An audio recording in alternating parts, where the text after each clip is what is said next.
Ladies and gentlemen, welcome back to the workshop. Today, we are working some more on this HUNGA MUNGA, the African throwing knife. This is gonna be a fantastic day. I'm thrilled to have you along. But first things first, we've had a box turn up. Oh yes, oh yes, oh yes. Yes, yes, yes, yes, yes, yes. The new merch is here. I may not have clothes racks, but I got steel racks. Ooh, hang on a second, there's a problem there. That's better. And that's even better. What do we have? If you're ever short of words, there's always the last resort, and that is, holy moly. If you're ever going anvil hunting and you want to blend in, that's right. We have an anvil camouflage t-shirt. Have a closer look. That is not camouflage.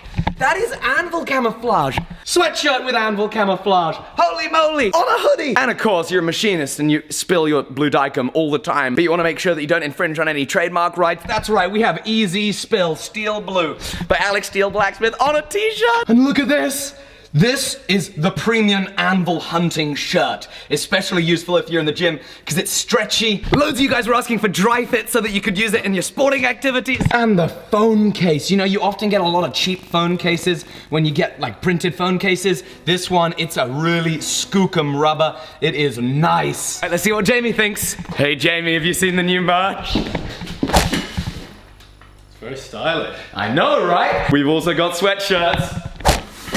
Ooh, nice and warm. I know, right? They're great. It's coming to the winter months now, so get yourself a Forged Steel sweatshirt. That's the one, alecsteelshop.com. Oh, the website is fully decked out with so much great merch. Anyway, on with today's episode, working on this HUNGA MUNGA. So naturally, our HUNGA MUNGA, if it is indeed going to be used properly, it's going to be subject to a lot of stress. So, very nervous about how we're going to heat treat it.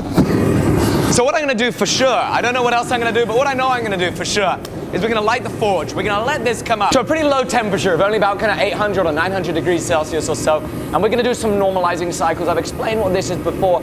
Basically de-stress the steel. I don't want this to break. I don't know if we're going to harden it because I know for sure a break is fatal, but a bend in use is not the end of the world. I could harden it and then temper it really hot to make it even more supple, even in its hardened state. But again, you're still increasing, I guess, the risk of it breaking more so than if it was just normalized. My temptation is to just normalize it, accept that it might bend, but then still have hope that it won't break and never be usable again. Okay, so time has now passed. The forge is up to temperature. What I'm now gonna do is I'm gonna change the type of flame that the burners are producing. We're gonna bring it down to more of a reducing flame. That is lowering the temperature and also will hopefully help us get a little more of an even and less kind of direct heat. I'm also going to turn down the regulator a touch to around kind of 10 psi. And there we go, just like that, we're rocking and rolling, ready to heat this up so that we can get on with our first normalizing cycle.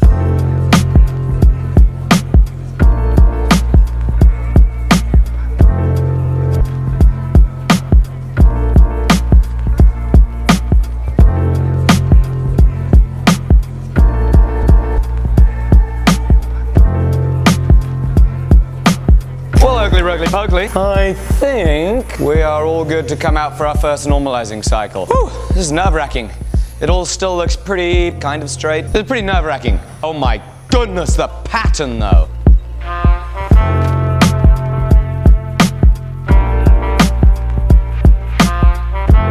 Now time for normalizing cycle number 2.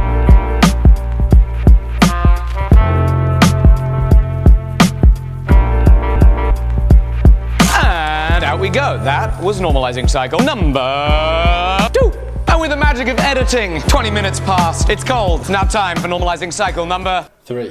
Okay, so we have normalized this 3 times. This is a good condition to be in because it means that no matter what it is that I choose to do, it's probably going to be all right. If I was to choose to harden it, we'd get the appropriate type of hardening. If I was to choose to just leave it as is, it's probably not going to fracture.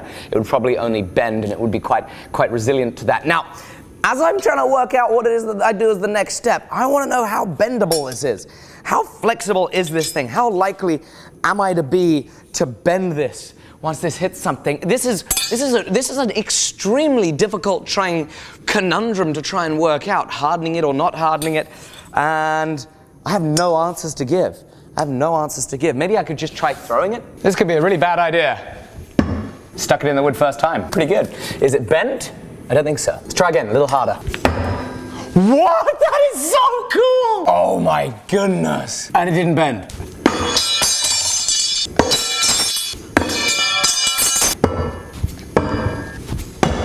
No, I wish I knew what I was doing.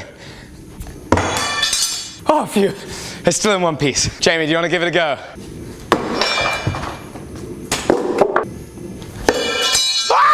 What, it went in? No, I'll show you. What the? How cool is that? Not even sharp! It's not meant to be sharp. You threw it really light as well. That's my wall. Jamie thinks it's a fluke. Fluke. He's fluking. Told ya! Almost.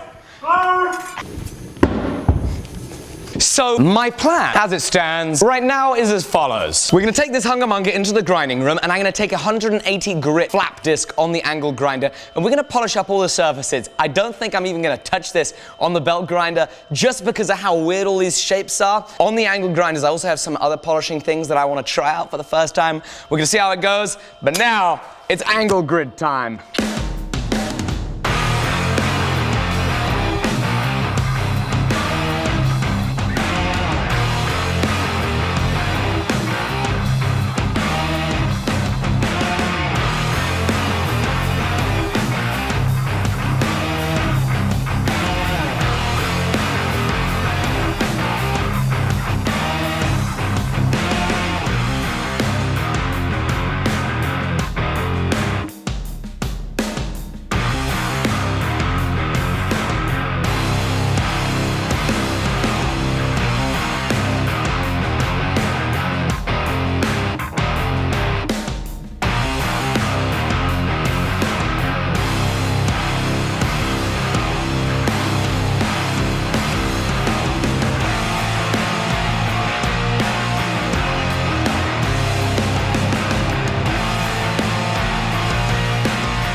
So I have just spent a nice bit of time in there working from 120 grit on up on this. We took the scale off, that all went well. The next step is going to be profiling it, but first I just wanted to, I get you might be a little bit curious as to what it is that I tried to do.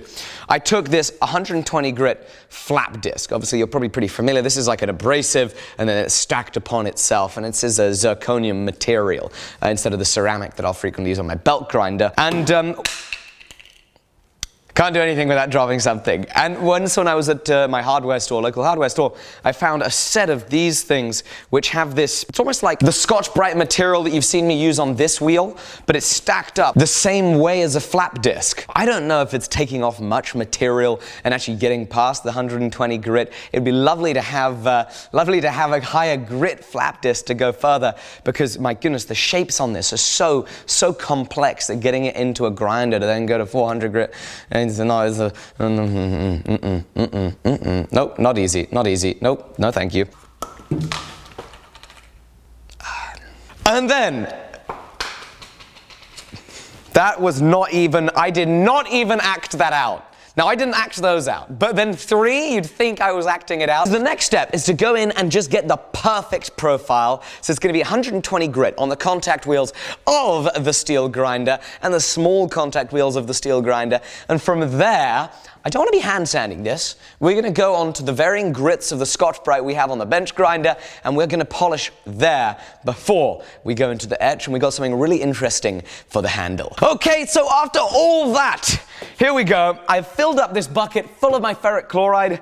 Oh man, you know the smart thing to do would have been to check if this fits first. I guess I guessed it. We'll see. But it's etching time, so into the ferric chloride. Oh yeah, it fits perfectly. Oh my goodness, that pattern.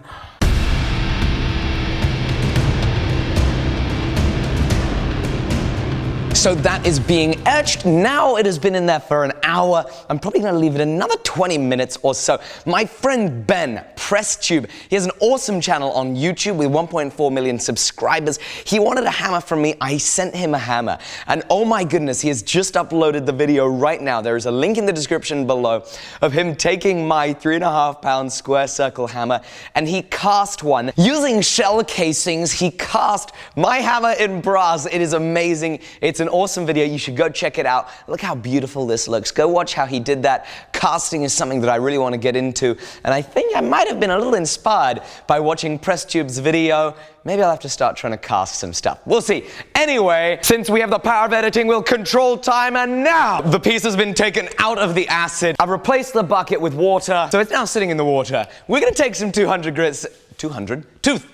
grit sandpaper. We're going to polish this thing up.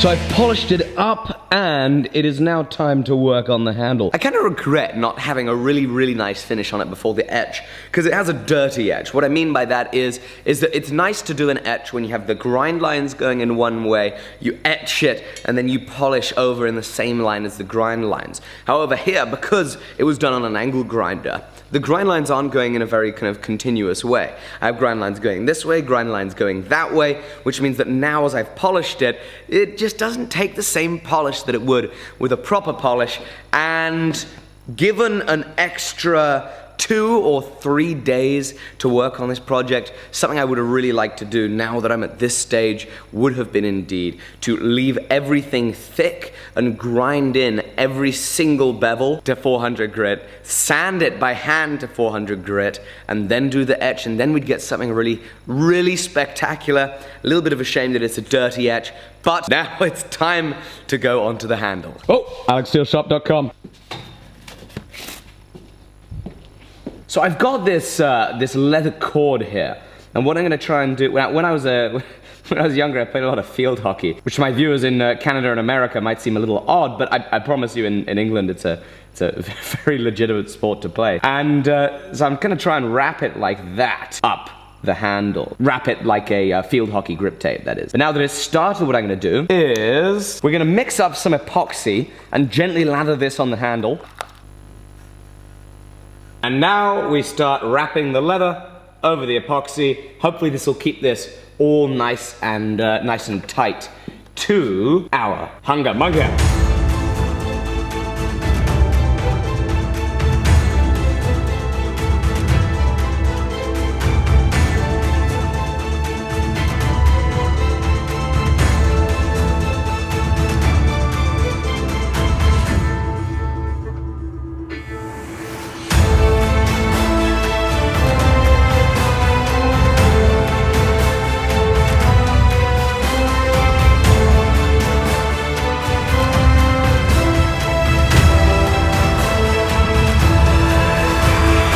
Ladies and gentlemen, thank you so much for watching me build this HUNGA MUNGA. It was a very interesting project, a very difficult build, and I think we need to throw it. So that's what we're going to be doing on tomorrow's episode. I'm going to be looking forward to seeing you then. Make sure you like and subscribe. We'll see you tomorrow. Bye-bye.